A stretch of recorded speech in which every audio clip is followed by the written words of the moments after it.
This is Roger, the ControlUp'er, and today we're going to cover automated actions. What is an automated action? An automated action is the merger of two powerful features in ControlUp, triggers and script actions. How does it work? There's 6 steps involved. First, identify a problem or use case, followed by identifying a metric for that use case, and then define a threshold and an alerting trigger if that threshold is crossed, followed by an action script. This action script can be a PowerShell, VB, or command line script. And then last but not least, you're going to combine the trigger and the action script to create the automated action. So let's put this workflow to use. We've already identified the problem or the use case. A user session is freezing. As indicated in the real-time console, we've already highlighted the user stress level is high because of high CPU utilization in that session. Next, let's identify the metric. There's an application using 50% of the CPU.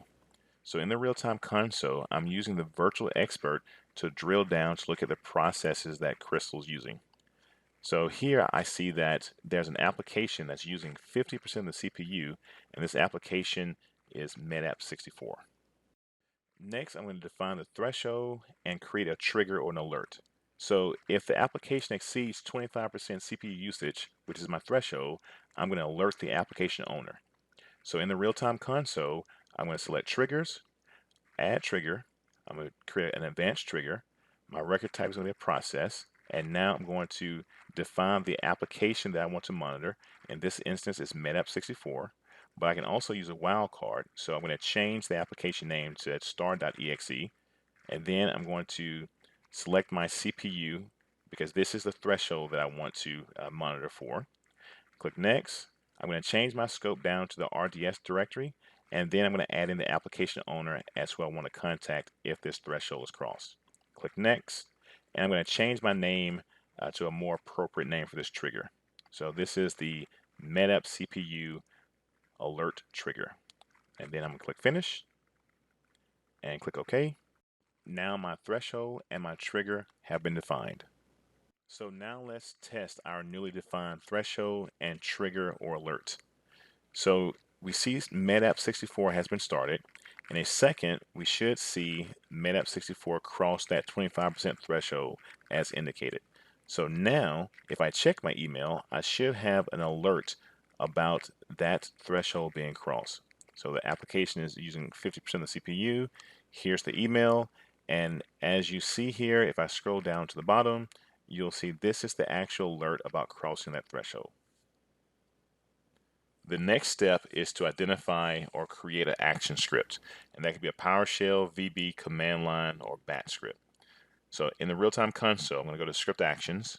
I'm going to click My Draft Scripts, and I'm going to import a script that I've already used before. So this script I'm importing reduces the CPU usage for a particular process. And there's the script that has been imported to my draft scripts. I'm going to click Modify, and I'm going to change the name of the script. So I'm just going to add an underscore at the very beginning. So reduce CPU usage. And if I click on the scripts tab, you'll see here's the actual script. So scroll down to the bottom so you can see the entire script. This is a PowerShell script, and the execution time or the timeout is 300 seconds. If I click on arguments, these are the 2 default arguments for this script. The CPU threshold default is 50%. I'm going to change that threshold down to 25%. Click OK. And I'm also going to change the duration that this script is going to run from the default 60 seconds to 30. Click OK again. Once more, now that script has been finalized. So I'm going to close my script actions and actually run this script manually. So if I go down to script actions, go to more, you see here's my draft script that I just created with the defaults I changed from to 30 and 25. Click OK. So now the script is running against that process, and you'll see as indicated here the CPU being throttled back for that particular process. It ran for 30 seconds, and you see how many times it actually exceeded that 25% threshold. Creating the automated action is the final step, or bringing it all together. So the first thing I'm going to do is take that script that was a draft script and finalize it or add it to the organization. So I don't want to share it with the community. And once I click next, I'm going to define who has permissions to modify this actual script or to run the script. Once I click OK there, the script is being added to my organization, and there's the script added to the organization. I'm going to edit the script, simply double click on it or click the modify button. And once I do that, notice that here's the arguments, the settings are still the same. So it is the script that I just had, that I was just manually running. So now that I have that script in my organization, I'm going to go back to my trigger and find the trigger that we were using before for the alerting, which is the MedApp CPU alert trigger. I'm going to edit that trigger.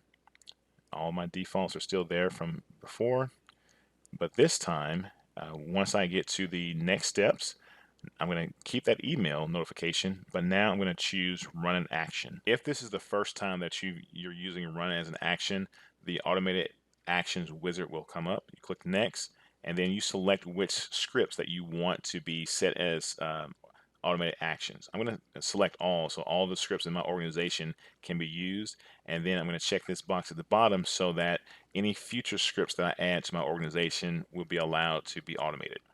Now I'll add in the users or the groups that I want to be my automation administrators. These are the users that can actually modify the automated actions. So go ahead and put this in, click finish.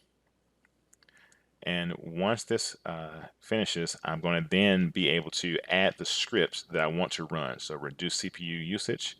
And before I click OK, I'm going to check this box so that I send the output of the script to the recipients.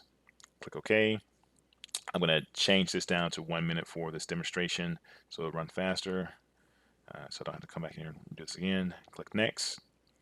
And I'm going to change the name of my trigger to be something more appropriate. So AA stands for automatic actions, and this is a process. So AAP, automatic action for processes.